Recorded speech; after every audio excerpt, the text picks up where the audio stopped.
Welcome to Moments with Marianne. I'm so delighted we're spending this time here today.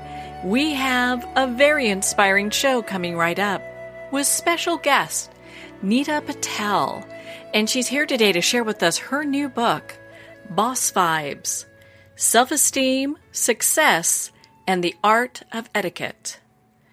Now, have you ever considered what type of impression you're making in the world? If you're ready to take a good look at yourself, or perhaps you know someone that can use a little help, then this is a show for you. Good modern manners can help you make a splash, elevate your self-esteem, enhance your personal brand, and lead to what we're all looking for, which is greater success in every part of life. So our special guest today is here to share just how we can accomplish all of that. Nita Patel is a speaker, author, and artist who believes in modern etiquette as a path to becoming your best selves. Schooled in London and a veteran of corporate America, she has 20-plus years in technology and healthcare leadership and nurturing teams towards confidence and impact. She's currently pursuing studies in psychology at Harvard while exploring the intersection of mindfulness and manners, empowering people to discover self-confidence and success through the lost art of etiquette. So let's welcome to the show, Nita Patel. Thank you. Thank you for having me. You know, what an honor it is to have you here and to talk about your new book. And I have to ask you, what inspired you to write this book? It's funny you ask that question. You know, I think it's two-parted. I'm very passionate about people understanding the importance of mindfulness and awareness and how necessary it is in our daily lives. But I think the other part, the reason I chuckled is because I think that in our digital age today, you know, I think we've forgotten how to practice good manners. We are so engrossed in our devices that we slam doors behind, people, and we are, on our phones while we're driving, and we're just so in another place that we have forgotten, how to act almost. And that goes along with, practicing good manners. It's like, we don't know what we're doing anymore. So that awareness is lost. And so, that's where I really felt that it was important to remind everyone, hey, step out of your devices and, make sure that you know who's around you, what's around you, and the kind of impression that you're creating. I mean, my goodness, how important is that? And it's interesting. I couldn't agree with you more. I found your book to be very profound. And a lot of times, I think people just have not learned these life skills. And in the time that we're in, going through a pandemic, it seems that manners have kind of fallen by the wayside altogether. I completely agree. And I think that especially towards the beginning of the pandemic, to me, it was like, I felt good about what I had written because there was such a need to remind people for the simple things in terms of pandemic language. It was like how to sneeze properly in public and washing your hands and the cleanliness aspect alone.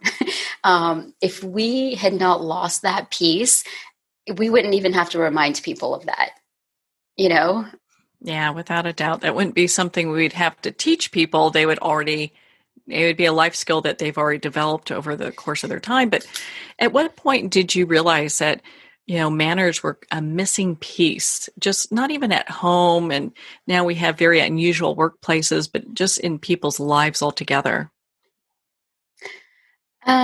Well, I think it has more to do with kind of how I was raised or rather where I was raised. I was raised in two different cities in my younger years. And so I partially spent time in school as well, in London, as well as in Dallas. And so, as you can imagine, day and night culture. And so, in London, there were life skills that were taught. The discipline that was taught was completely different than what I learned in Dallas. And so as I, grew older and as I entered the corporate world, I just saw how people behaved very differently. And a lot of times, it was almost in a way that people didn't respect themselves.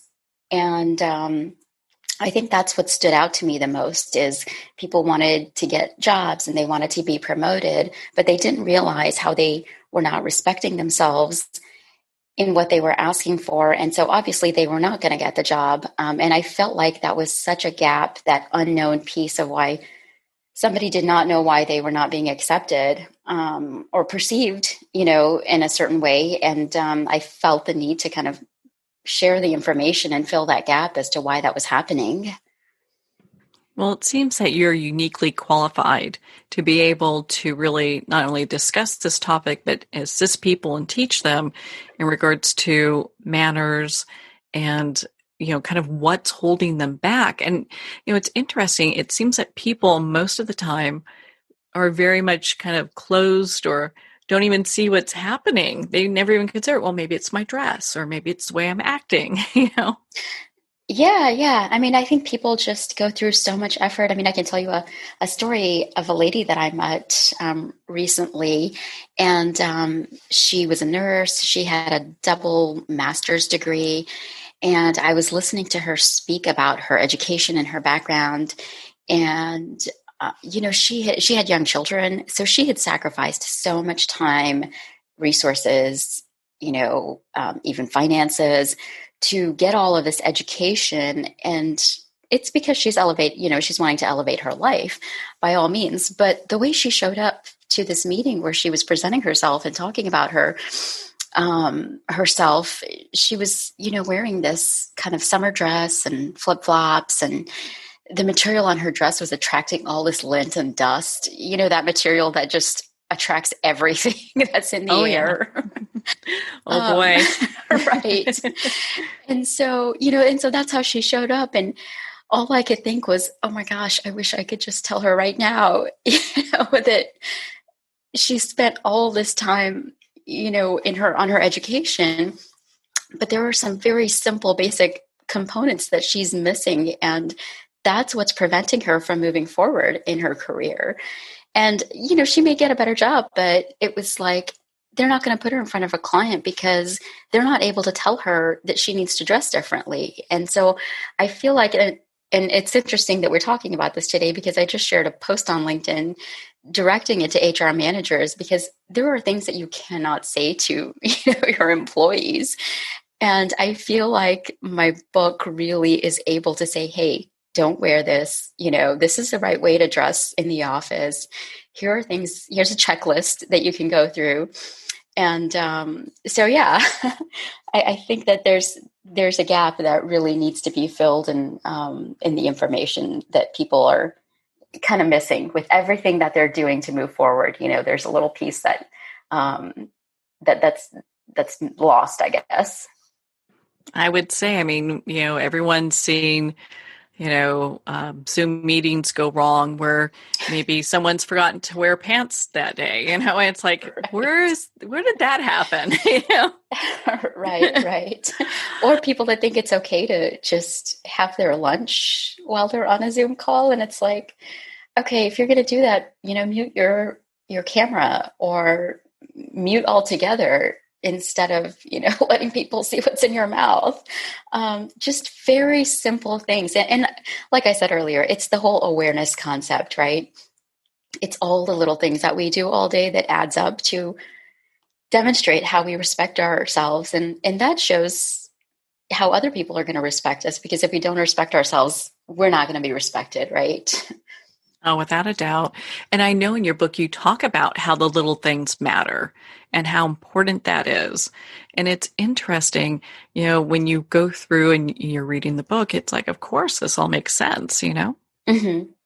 Yeah. I mean, it's just very interesting to me when people read, parts of the book, or I share something with them and they're like, you're right.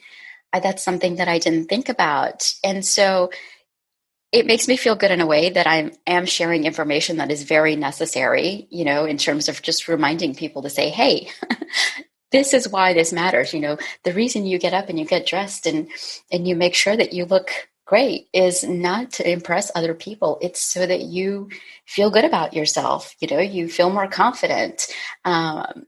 that's why etiquette was such a big thing in the past. And I think that there's such a stigma around etiquette, old, I would say, traditional etiquette. There's a stigma around it because people think it has to do with the forks and knives and how you eat with them and, where they're placed on a table. But really, it's so much about awareness and how it makes you feel. It's changing your actions, just that little 2-degree shift in how you do something. You can wear the same dress, but, as long as you run a lint roller on your dress before you walk out the door, or, make sure it's not sticking to you. It's those simple things that really make that difference and make you stand out too. Now, during your work and your research, do you find that personality type that exhibits poor manners most often? I mean, is it like the millennials, or is there, could it be like male, female? I really tried to identify a category of people. And the more people I talked to, they were like, oh, it's the millennials. And then I would, talk to millennials and I would see, a different generation making the same mistakes. And so at the end, I realized there was really no specific genre of people that this was targeted to. This is really for everyone, whether, you're in the baby boomer category or whether you're in the Gen Z category. It didn't matter. I think as a society and just how our culture has changed over time, we've just become so casual that even people who grew up with very disciplined etiquette, have just forgotten everything. And so when I talk to those people, they're like, oh yeah, my mother made me do this, or my grandmother made me do this. And it was because it was going to make me feel better about myself. I just thought it was, one of their rules. So I really think it's just a reminder in our general society to say, okay, yes, we've become relaxed, but like you said, we've become so relaxed that we decided that it was okay not to wear pants during a Zoom call. And then we had to get up and we forgot that people could see on camera. So, or the camera actually captures all that, and it's like, right. Oh boy. Exactly. Yeah. In today's environment, how does one take responsibility for their own self-esteem, making sure that they're in charge of that? That's a great question. I think that we, especially in the world of social media, we kind of give that away to other people. We give that control away to other people based on how many likes we get or how many comments we get or what somebody says to us. And I think that that's a part of the confidence and self-esteem factor that's forgotten, in terms of we have control of that. Especially we're talking about the pandemic here. So during the pandemic, I'm sure there were people who decided they didn't need to wash their hair for a week or two. And I can tell you that those people did not feel as good as the people who still got up every day and, got dressed like they were about to go out the door, even though they were never going to leave their house. But they just felt so much better about themselves. And so it really impacts your personal self-esteem, your personal confidence. And, my underlying message in all of this is when you feel confident, when you feel good about yourself, you can really achieve anything. You make better decisions, you do better, you decide to do better things in life. And you just find success in a much easier way, because when you're not feeling confident, you're very unsure of yourself. You're making the wrong decisions. You're not sure if you made the right decision. That whole ambiguity, it does not lead to success. And so how we can take control of our emotions and I give a lot of confidence building tips and tools in the book, where I talk about body language, and it's simple things, like I said, sitting up straight, sitting up tall, stretching your arms. I love giving that example. When I talk to people, it's like you stretch your arms in a V shape. It's kind of the victory pose, when somebody wins a game or, something really great goes your way, you kind of do that fist pump, or, you throw your hands in the air. Those body poses actually impact your physiology, and they make you feel better about yourself. They change your hormones in your body when you do those physical poses, and that changes how you feel. And so, these are things that are forgotten that I want to share with people and say, hey, all you have to do are some little things throughout your day, and that's going to help you feel good throughout your day. Because, as human beings, we tend to have the roller coaster effect of emotions throughout our day. We may start great, and then someone says something to us, and changes the whole mood of our day. But these physical poses and how you shift your body language can actually change that, and it can make you feel better. So I think they're just wonderful tips to share with people and remind them that you're in control of how you feel. And guess what? You can feel great all the time. And I understand, we're not going to feel 100% all the time. But when you're in that moment, at least you have the awareness to say, I can change how I feel. That's where personal responsibility starts. And it's interesting. I mean, in your book, you talk about quite a few things that can bring people to a certain level of awareness. One of the things I found was interesting. You talked about conversational quicksand. And I'd love for you to expand on that for our listeners.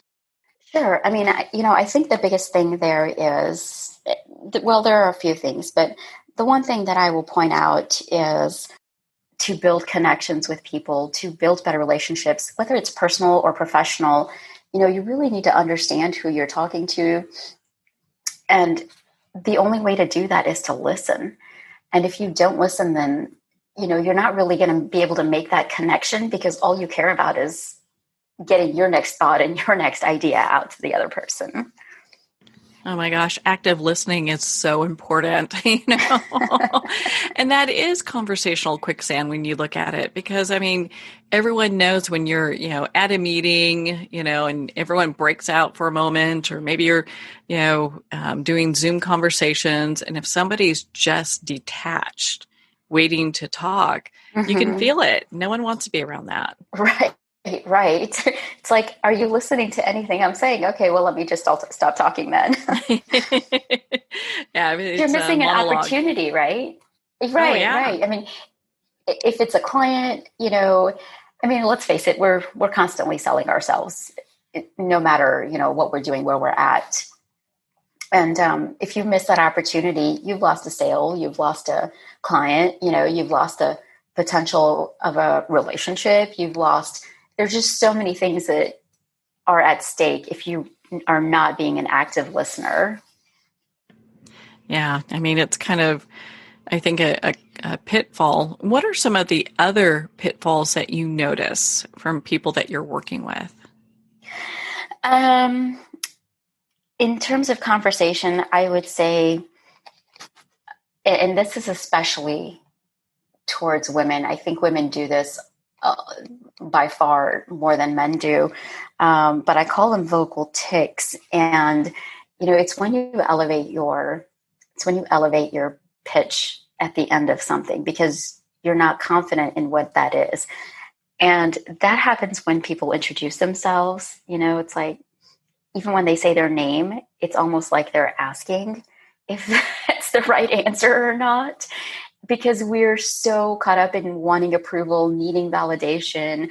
It goes back to kind of what I mentioned about social media earlier, is we're looking for that approval because we don't have the confidence within us. And so those are the little things that you can change to say, let me change how I say my name, so that I'm not saying, and I'll just give you an example. It's like, I'll say, oh, hi, my name is Nita, and it's like, I'm not sure. Can you be okay with it? And then I'll be like, okay, great. Nice to meet you, versus, hi, my name's Nita.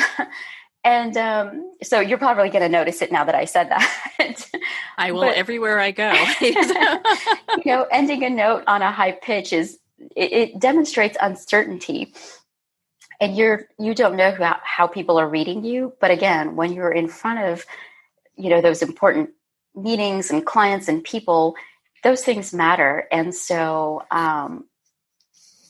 that's something that I think is very important to share is, and again, like I said, these are all very simple tweaks that we can make in our lives every day.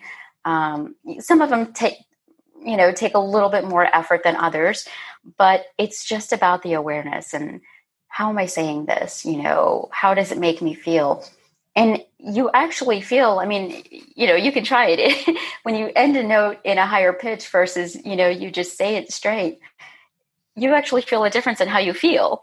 And so, everything goes back to confidence and how it makes you feel better and kind of the impression that you're making through that and what you're able to accomplish, of course. Yeah, without a doubt. It's interesting how some really simple things like that can make such a huge impact on how people perceive you. Right. Especially when you're at an interview, right? And you walk in and, you introduce yourself and you end your name with a high pitch. It's like, well, I don't know if they're confident. and that could be a deal breaker. They say that people have already made an impression about you in the first 7 seconds. And oftentimes you don't even have to say anything. And so when you do say something, you want to make sure that you are exuding your confidence, that, your presence is very much there. Because you do have it, everybody has it within them. It's just a matter of knowing where to focus and, bringing that awareness back. So in today's environment, most people are, if they're going into work, there are very few people there. A lot of people are using Zoom to communicate or other forms, such as that. Is it possible for people to succeed and stand out and shine while we're going through all this? Yeah, absolutely. I think it's possible. Now, I will say it's much, much harder through online, but I think and this is where I think the whole, camera etiquette, making sure you have the right lighting so people can see your face and your expressions, because that's all you have, right? Smiling. Even when you're on the phone, even if it's not a video call and you're on the phone with someone, for example, when you smile, that energy, that joy is conveyed through your voice versus when you're upset. And, nobody can see your face, but your expressions can convey that emotion. And so on video, it's really important to make sure you have the right lighting. You don't have distractions when you're talking to people. You're using your audio and video mute as appropriate, but really, looking into the camera and being expressive and really being present.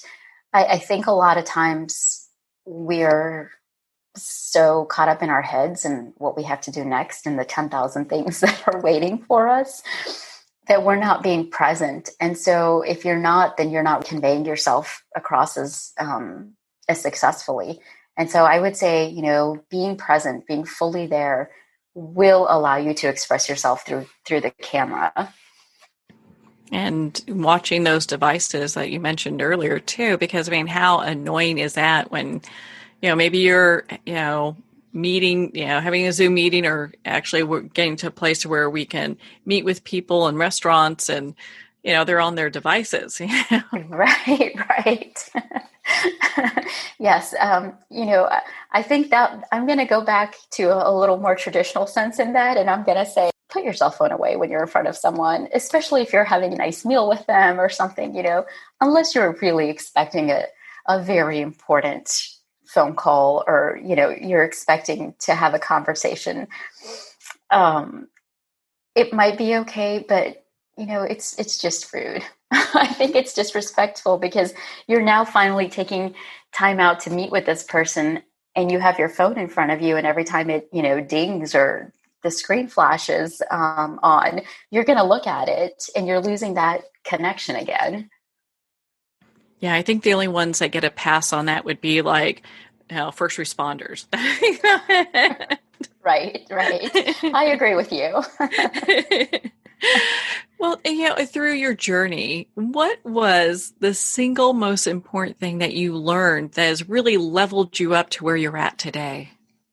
If there's a single thing, maybe multiple things. Oh gosh. um, I don't know that there's a single most thing, but I will say, generally speaking, and we've seen and heard this phrase a lot. I think through social media is no matter what happens or no matter what's going on in your life, get up, get dressed, and show up. And I think that is very important for everyone. Life isn't steady for anyone. And so, everyone's having a good day, bad day, or anything in between. And so how do you maintain balance in yourself? And when you get up, get dressed, and show up, that at least proves to yourself that no matter what happens, no matter what's going on in your life, you can, you're in control of how you feel, and you can make it a little bit better than it is merely by doing that. I think it's underestimated. And I think the misconception, like I mentioned earlier, is that sometimes we do it for other people, but it's really not. I think it's, the simple things like that we're doing for ourselves that really demonstrate how we can control our joy and our happiness. And, I say this because I think that our society is very much after success. And the reason for that is because they're wanting to experience joy.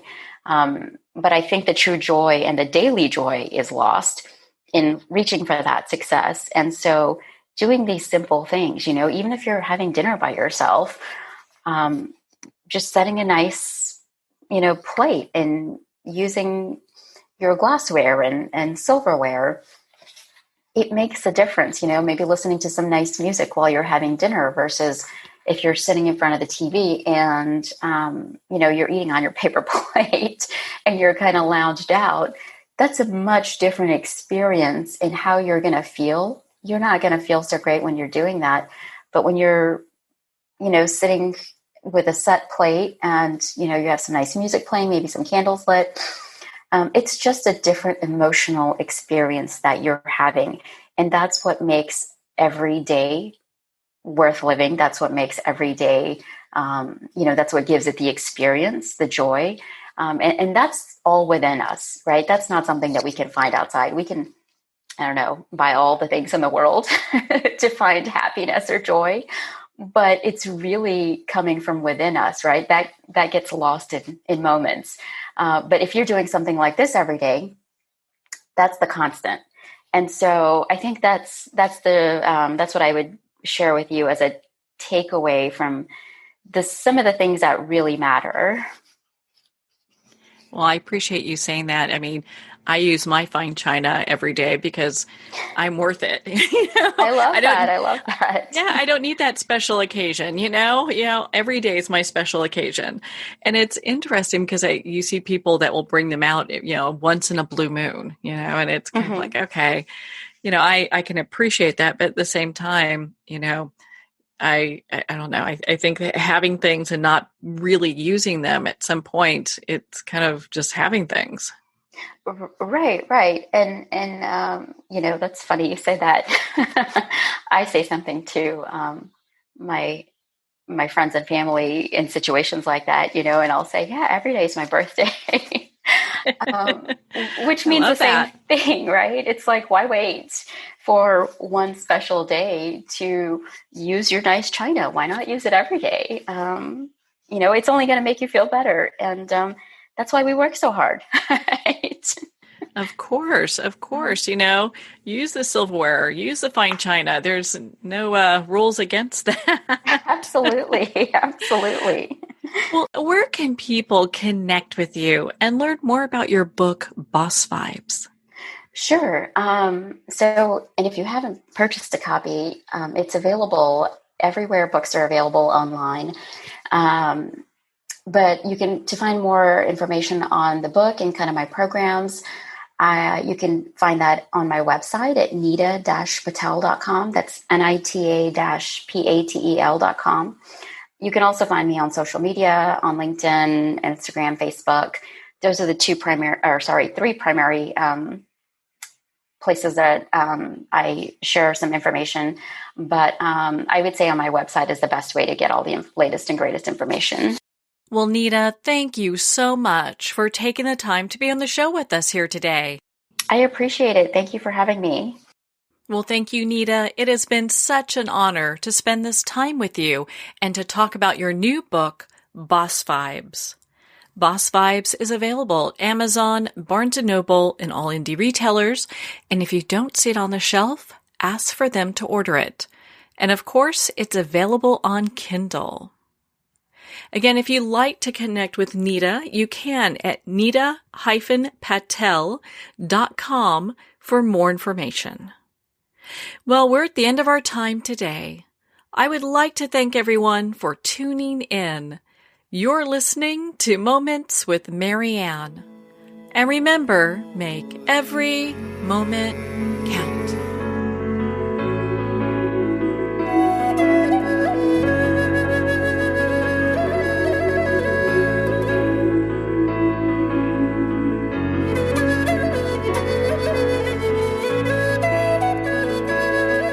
In a single moment, your life can change. Moments with Marianne is a transformative hour that covers an endless array of topics with the best of the best. Her guests are leaders in their fields, ranging from inspirational authors, top industry leaders, and business and spiritual entrepreneurs. Each guest is gifted and a true visionary, a recognized leader in her own work, and while teaching others to develop, refocus, and grow, Marianne will bring the best guest and sometimes a special surprise. Don't miss this. You never know just which moment will change your life forever. Moments with Marianne airs every Sunday, Monday, Thursday, and Friday at 8 p.m. Eastern and 5 p.m. Pacific Time. Make sure to tune in and visit momentswithmarianne.com for more information.